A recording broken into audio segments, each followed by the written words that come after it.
Adalah wajar apabila negara Indonesia tidak bisa maju. Adalah hal yang wajar apabila negara Indonesia tidak bisa bersaing dengan negara maju lainnya, kawan-kawan. Mengapa? Karena sebagaimana yang dikatakan oleh Rocky Gerung, kemudian disepakati oleh Mahfud MD, bahwa negeri kita, Indonesia, itu dikuasai oleh orang yang pintar ngomong. Orang yang pintar berjanji, akan tetapi tidak paham dan tidak tahu bagaimana cara bekerja, kawan-kawan. Atau bisa disingkat dengan perkataan dungu, kawan-kawan. Ini adalah fakta yang diungkapkan oleh Rocky Gerung dalam podcast Pak Mahfud MD, kawan-kawan. Coba mari kita saksikan bersama-sama bagaimana fakta tersebut diungkapkan oleh kedua orang ini dan bagaimana solusinya, kawan-kawan. Mengapa? Karena agar kita itu tahu bahwa negeri kita itu seperti ini dan kita harus melakukan ini agar negeri kita itu tidak seperti ini lagi, kawan-kawan. Ya, kurang lebihnya seperti itulah. Kita saksikan bersama-sama.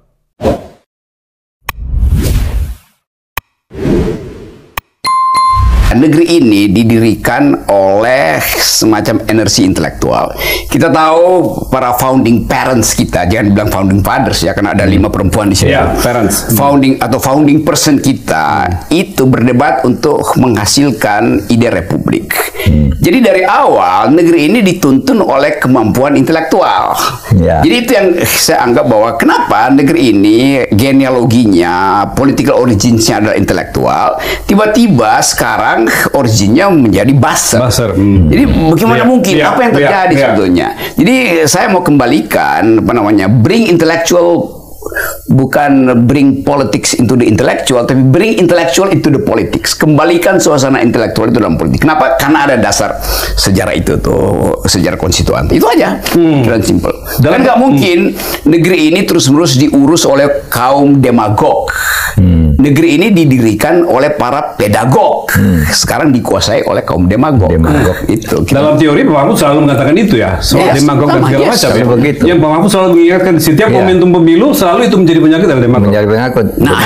Ya, demokrasi kita masih di sekarang ini betul masih dikuasai demagog itu. Ya kalau pengertian sederhananya demagog itu orang yang pintar ngomong, pintar janji, pintar apa, tapi tidak bisa kerja. Tidak ngerti sebenarnya terhadap apa yang dia katakan. Alias omon-omon. Dungo kan. Menghindari kedunguan gitu ya. Enggak, artinya pejabat publik dan segala macam itu tidak bisa sadar bahwa mereka tuh sebenarnya bagian dari demagog ya. Yang kita saksikan setiap hari itu adalah praktik dari demagog. Iya. Mereka sering sengaja mendemagogkan diri. Sudah tahu bahwa yang dikatakan itu bohong, masih diterus-teruskan. Sehingga kesalahan-kesalahan itu lalu dianggap sebagai, dipaksakan kepada orang lain sebagai kebenaran.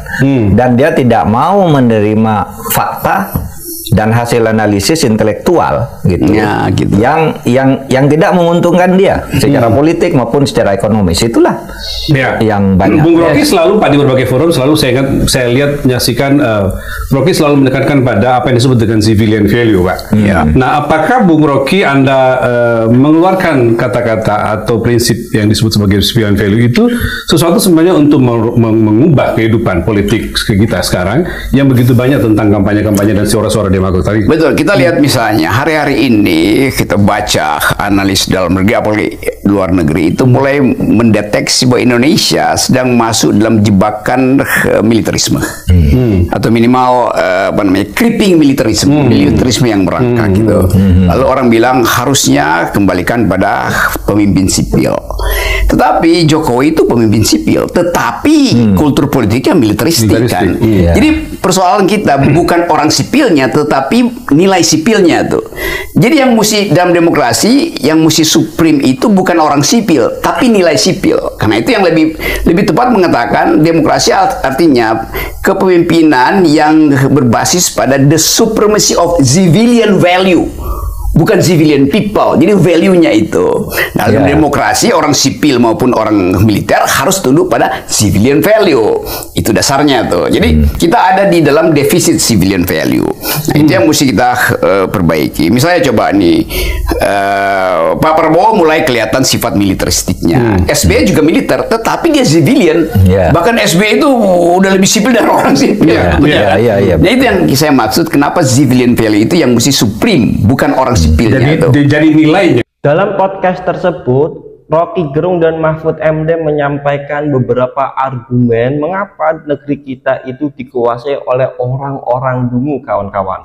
Oleh karena itu, di sini kita akan membahas mengenai tentang argumen-argumen yang disampaikan oleh Rocky Gerung dan Mahfud MD ini. Apabila kawan-kawan ingin menonton secara lengkap, kawan-kawan bisa menonton ke dalam channel Mahfud MD, kawan-kawan. Di situ ada postingannya yang pertama, kawan-kawannya. Oke, yang pertama adalah argumen dari Rocky Gerung, kawan-kawan. Mengapa sih negeri kita itu dikuasai oleh orang-orang dungu, kawan-kawan? Karena ketika pemilihan calon presiden, pemilihan calon DPR yang dipilih itu berdasarkan popularitas, bukan berdasarkan intelektualitas dan etikabilitas.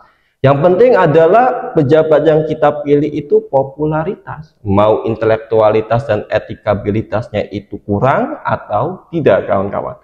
Bagaimana caranya pejabat kita itu agar popularitas? Di antaranya adalah ketika ingin mencalonkan diri, pejabat kita itu memberi sebuah amplop, yang mana amplopnya itu isinya 50.000.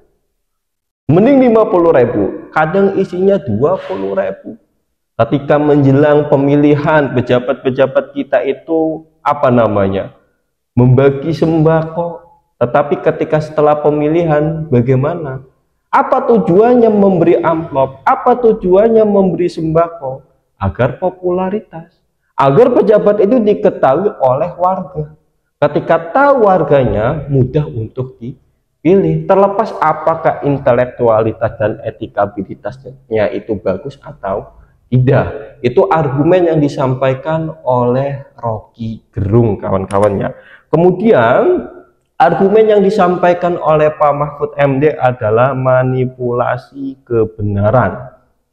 Ini argumen dari Pak Mahfud MD, mengapa negeri kita itu dikuasai oleh orang-orang dungu? Karena ya manipulasi kebenaran.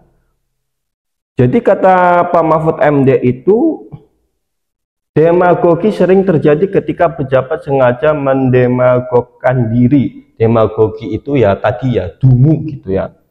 Sudah tahu apa yang dikatakan itu bohong, tapi terus-menerus disampaikan sehingga kesalahan dipaksakan kepada publik sebagai kebenaran. Itulah mengapa negeri kita dikuasai oleh orang-orang dungu, karena kebenaran itu bisa dimanipulasi, kawan-kawan.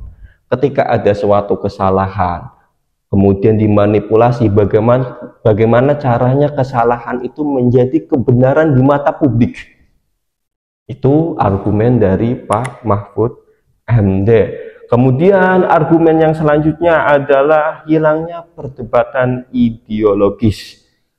Negara kita itu dibentuk berdasarkan perdebatan adu logika dan argumen untuk menghasilkan ide republik, kawan-kawan. Tetapi nyatanya pada saat ini adalah perdebatan-perdebatan intelektual itu hilang. Dan orientasi orang hanya pada kepentingan jangka pendek, bukan pada ideologi atau arah negara. Itulah argumen yang disampaikan oleh Pak Mahfud MD dan Rocky Gerung, kawan-kawan. Kemudian bagaimana solusinya agar pemimpin kita, agar negara kita itu tidak dikuasai oleh orang-orang dungu, orang-orang yang pinter ngomong, orang-orang yang pinter berjanji tapi tidak paham atau tidak bisa bekerja. Bagaimana solusinya?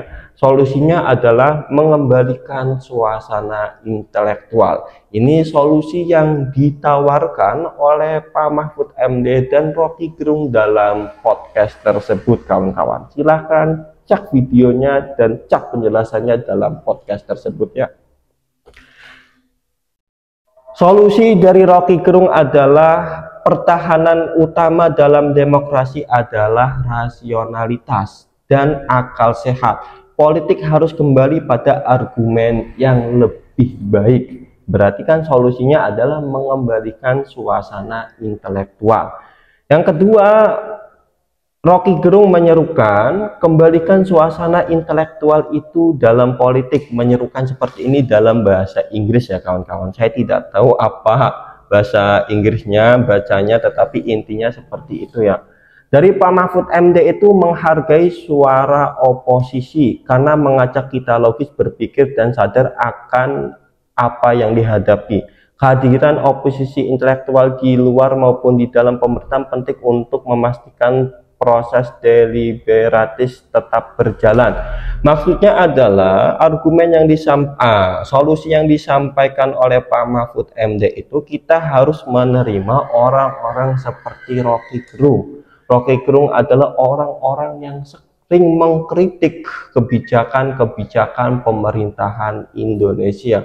Mengapa? Karena Indonesia itu membutuhkan orang-orang yang seperti Rocky Gerung, orang-orang yang suka mengkritik bagaimana sih kebijakan pemerintahan Indonesia, bagaimana sih kebijakan presiden, bagaimana sih kebijakan DPR dan lain sebagainya. Karena dengan kritik itu terbukalah kebenarannya. Apabila ada kekurangan bisa ditambahkan, apabila ada kesalahan bisa dijadikan sebagai evaluasi.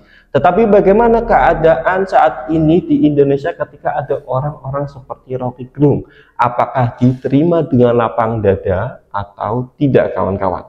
Silahkan jawab di kolom komentar ya.